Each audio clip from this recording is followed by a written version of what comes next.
पसीने वाली बहू। हाय रब्बा, अरे नास पीटी, पसीने बहा बहा के पूरे घर में पसीने की बाढ़ को बुलावा दिया है तूने। अरे तो मैं क्या करूं माँ जी, आप ही बताओ। अरे भगवान से गुहार लगाओ के उठा ले मुझे। ये कहानी है अक्षरा की, जिसे शादी के पहले से बहुत पसीना आता है, फिर चाहे वो गर्मी हो या बरसात हो या फिर ठंड हो, शादी तो जैसे तैसे हो जाती है। अक्षरा के पति रणवीर को ये बात पता नहीं होती कि अक्षरा को इतना ज्यादा पसीना आता है, और ना ही उसकी सास कौशल्या और ससुर ब्रिजमोहन को पता था। लेकिन वक्त के साथ साथ कुछ ही दिनों में अक्षरा के पसीने से सभी को काफी दिक्कत होने लगती है। तो चलिए होते हैं रूबरू इस पसीने वाली बहू से। बहू, अरे ओ अक्षरा बहू, कहाँ मर गई? क्या हुआ माँ जी, बोलिए। अक्षरा पसीने से लदी हुई थी और उससे बहुत ज्यादा गंदी बदबू आ रही थी, जिससे सभी अपने नाक पर हाथ रख लेते हैं। हाय रब्बा, इतनी गंदी बदबू तो गटर की भी नहीं आती। सीरियसली यार अक्षरा, तुम्हारे पसीने की बदबू दूर दूर तक आ रही है। तो मैं किसी बर्फीले इग्लू में बैठकर खाना नहीं बना रही हूँ। इतनी गर्मी है, 2 मिनट गैस के सामने खड़े रहो तो पूरा पसीने से नहा लेते हो आप। इतनी भयंकर गर्मी है, अगर इतनी प्रॉब्लम है तो लगा लो ना रसोई में भी एसी। हाँ हाँ लगा लेते हैं। वैसे भी तेरे मायके वालों ने हमें ट्रक भर के नोटों की गड्डी जो दी है, हैं? क्या बात करती है? मैं भी चूल्हा चौका कर चुकी हूँ, लेकिन इतना पसीना मुझे तो कभी नहीं आया। ऐसे ही एक दिन कौशल्या देखती है कि खाना बनाते समय अक्षरा के माथे का पसीना टपक कर कढ़ाई में गिर रहा है। हाय रब्बा, अरे करम जलियों की महारानी, ये देख, देखिए तेरे पसीने की टंकी का लीकेज बह के अब हमारे खाने में भी टपक रहा है। अब अपना खारा पानी तू नमक के तौर पर इस्तेमाल करेगी क्या हमारे खाने में? माँ जी, मैंने जानबूझकर नहीं किया है। और रही बात पसीने की टपकने की, तो इसी बहाने ये घट्टे की सब्जी ना और भी नमकीन और स्वादिष्ट हो जाएगी मेरे पसीने की मिलावट से। छी छी छी छी, मैं जा रही हूँ बाथरूम, क्योंकि मुझे तो तेरी बातों को सुनकर और ये खाना देखकर ही उल्टी आ रही है। आज तो कुछ नहीं पकाएगी। आज हम तीनों तुझे छोड़कर बसंत भोजनालय चले जाएंगे। तू अकेले ही चखते बैठ अपने पसीने से भरे हुए ये व्यंजन। अगले दिन जब रणवीर दफ्तर से घर आता है, तभी वो अपने कमरे में अक्षरा से कहता है, अक्षरा, कल बॉस की वाइफ का बर्थडे है, इसलिए उन्होंने हमें खास न्योता दिया है, तो तुम और मैं कल पार्टी में जाएंगे। मैं ब्लैक कोट पहनूंगा, तो तुम ब्लैक साड़ी पहन लो।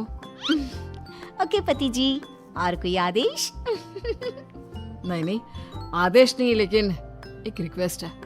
वैसे तो पार्टी में एसी होगी, लेकिन फिर भी ना तुम पूरी परफ्यूम की बोतल को अपने ऊपर छिड़क के ही चलना।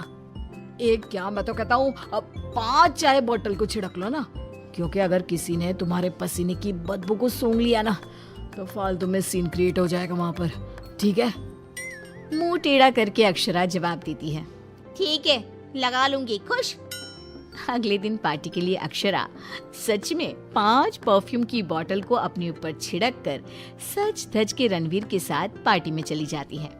पार्टी में एसी थी, इसलिए पहले के 15 से 20 मिनट तो कुछ भी नहीं हुआ, लेकिन उसके बाद से जो अक्षरा को पसीने छूटने शुरू हुए कि बस वो पसीने से भीग कर गीली होती ही जा रही थी, और उसकी बहुत गंदी बदबू भी आने लगी, जिसको सुनकर पार्टी के गेस्ट आपस में बात करने लगे। अरे ये इतनी गंदी बदबू कहाँ से आ रही है? शायद किसी के जुराबों की गंदी बदबू है ये। जुराबे नहीं, मामला कुछ और ही है जनाब। इतनी बड़ी 5 स्टार पार्टी में पता नहीं कहाँ से घुस गया कोई गटर का कीड़ा। तभी रणवीर अक्षरा को धीरे से कहता है, तुम्हें कहो तो ना परफ्यूम, पाउडर और साबुन से 10 बार नहाना। लेकिन तुम्हें तो पता है ना कि मुझे पसीने छूटते ही हैं, चाहे कितना भी कुछ भी कर लूं। और उनकी ये बात बगल में खड़ी एक बूढ़ी औरत सुन लेती है और वो बवाल मचा देती है। अरे बाप रे, ये गंदी महक तो यहाँ से आ रही है।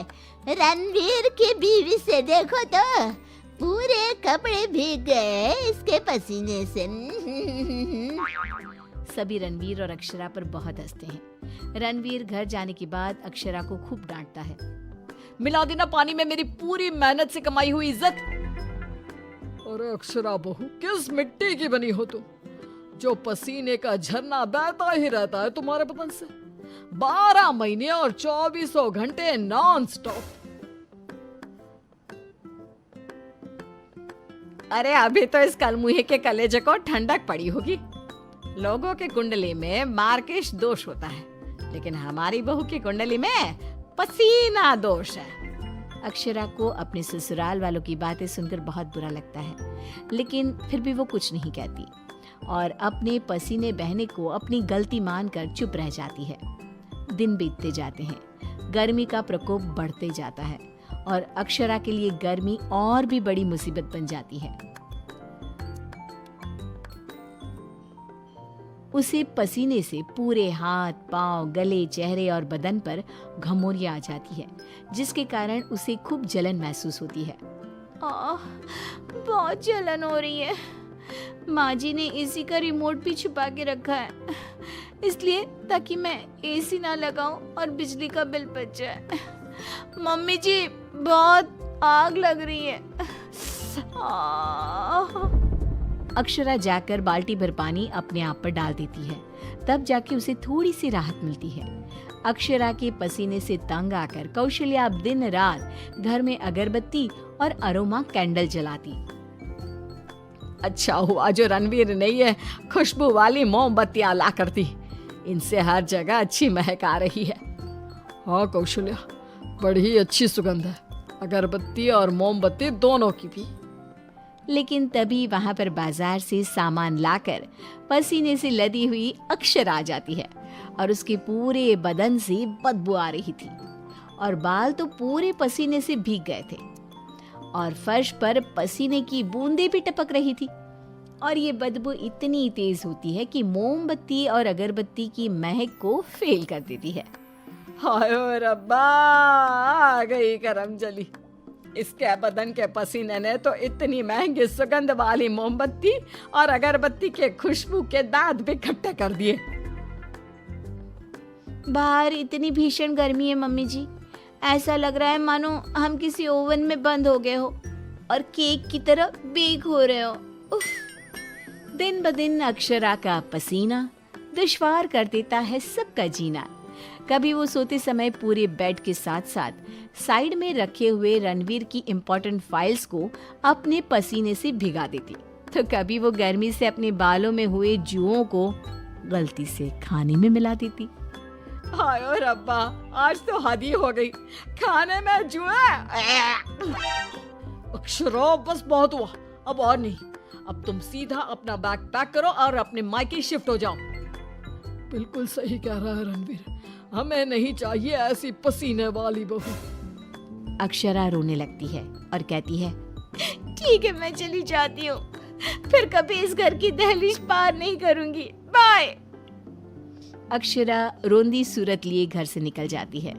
शाम में जब रणवीर अक्षरा के मायके फोन लगाता है, तब उसे पता चलता है कि अक्षरा तो अब तक घर गई ही नहीं।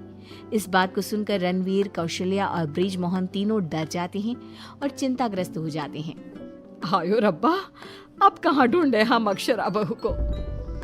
मुझे एक जगह पता है मम्मी, जब भी अक्षरा का मूड ऑफ होता है तो वो वहीं पर जाकर बैठती है। रणवीर, कौशल्या और ब्रिज मोहन तीनों एक नदी के किनारे जाते हैं, जहां रात के अंधेरे में अक्षरा नदी की साइड की बेंच पर बैठे हुए बिलख बिलख कर रो रही थी। रणवीर तुरंत जाकर अक्षरा के गले लग जाता है और उससे तीनों माफी मांगते हैं। अक्षरा, हमें माफ कर दो, तुम्हें पसीना आना नेचुरल है, लेकिन तुम जानबूझकर नहीं करती हो ये, और हमने तुम्हें गुस्से में क्या क्या नहीं कहा। हाँ अक्षरा बहू, प्लीज माफ कर दे बेटा।